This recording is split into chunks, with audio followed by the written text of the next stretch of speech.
Assalamu alaikum everyone, my name is Hiba and I'm joining you today from the Khalid Center Bay Area office. And I want to share with you 3 points that I pray can be of some benefit as we collectively face this COVID-19 pandemic.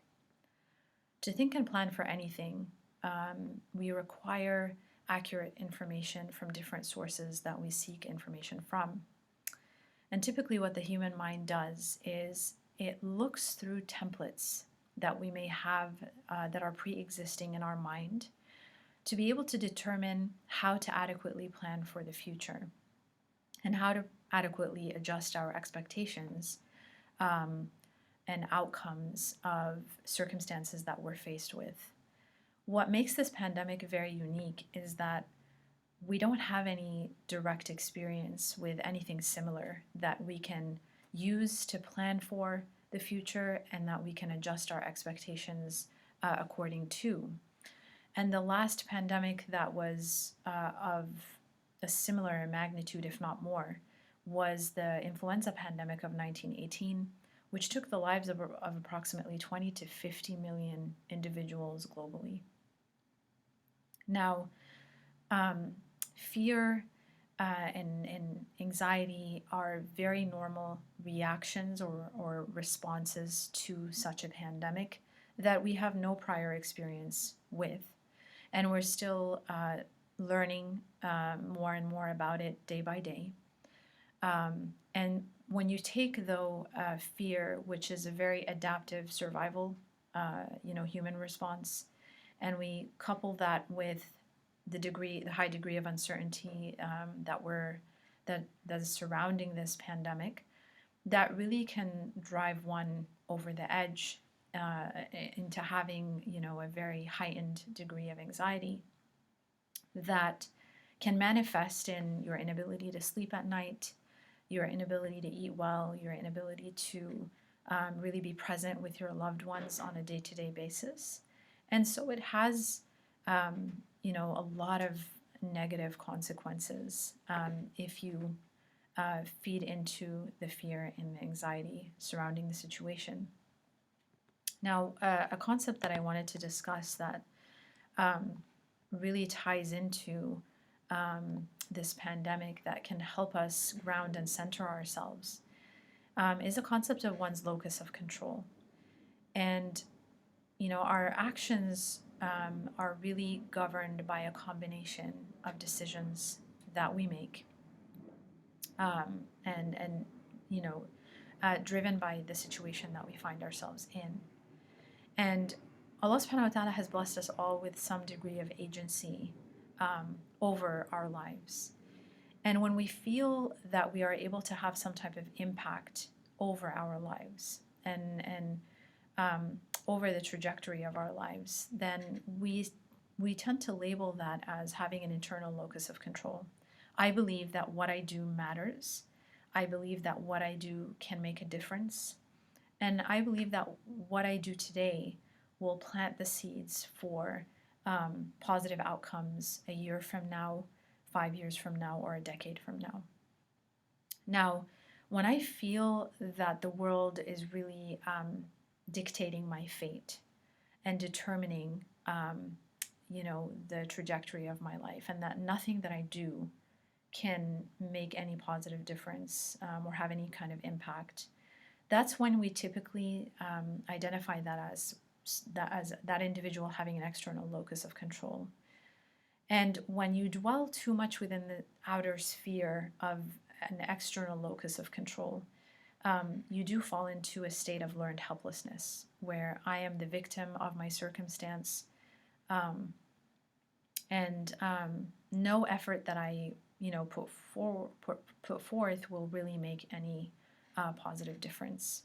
Now, research points to the fact that individuals that have an internal locus of control tend to be happier than those who have more of an external locus of control. And I'd like to replace happiness here with, striving for a state of contentment. And those who have a healthy degree of an internal locus of control, who have more of an internal locus of control, tend to be more content. And I say contentment instead of happiness because happiness is more of a fleeting emotion, whereas contentment is really a higher state that is associated with a degree of acceptance that I fully understand and cognizant of the fact that I can put forth, as much effort, as I can, and I can expend as much energy as I can. However, I'm aware, I have full awareness that Allah subhanahu wa ta'ala is the ultimate one to determine the outcome or the trajectory of my life. So I'm a firm believer that I need to do my part and that Allah subhanahu wa ta'ala will determine the outcome because He has full knowledge of the seen and the unseen, and that I'm at peace with that.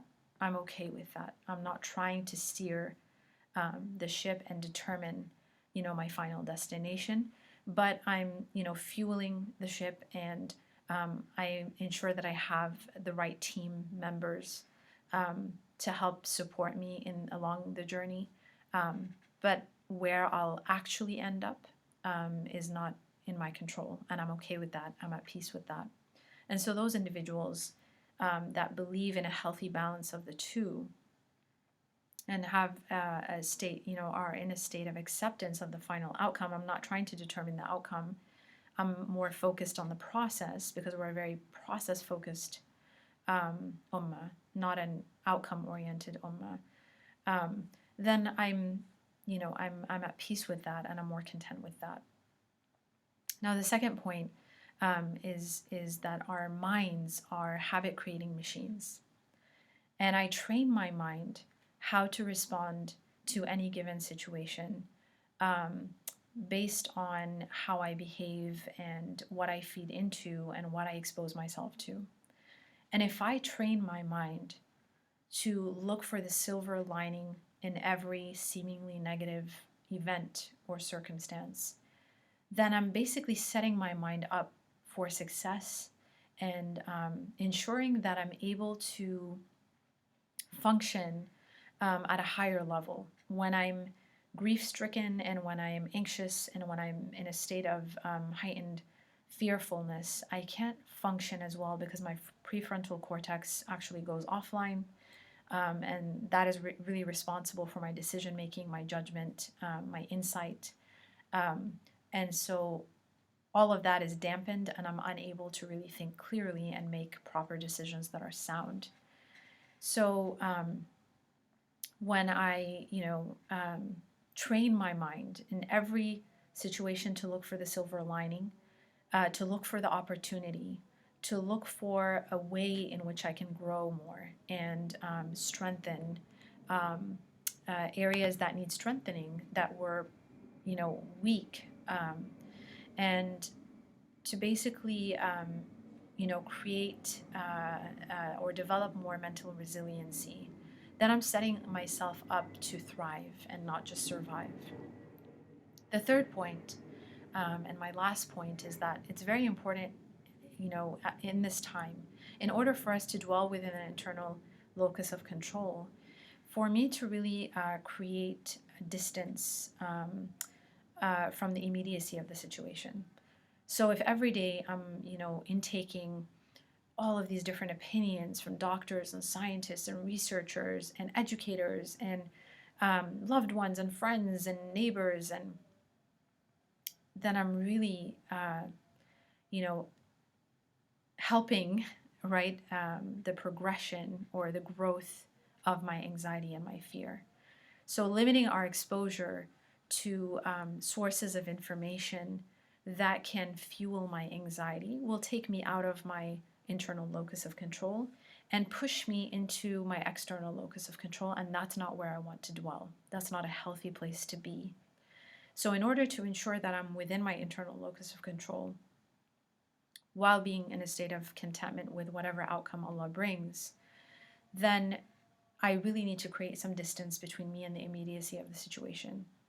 So I limit my exposure to news sources that tend to sensationalize or maybe biased or don't, portray things accurately. And I also limit, my exposure to, and social distancing may help you do that, but limits your exposure to individuals who have very strong opinions and don't hesitate to share them. That could further fuel your anxiety and fear. Um, and really focusing on being present in the moment, and focusing on what I can do today to protect myself and my family and my community at large. Um, and, you know, investing my actions um, in the best way, whether they be, psychological exercises or emotional exercises, or turning to salah and dhikr, and communal gatherings online that, in which we can share stories of resilience and motivating one another, and supporting one another. So partaking in all the things that will keep me within my internal locus of control, and trying to avoid as much as possible the types of things that I may expose myself to that may push me into my outer sphere, into the external locus of control, um, is really important to be mindful of in order to endure this trial that we're in.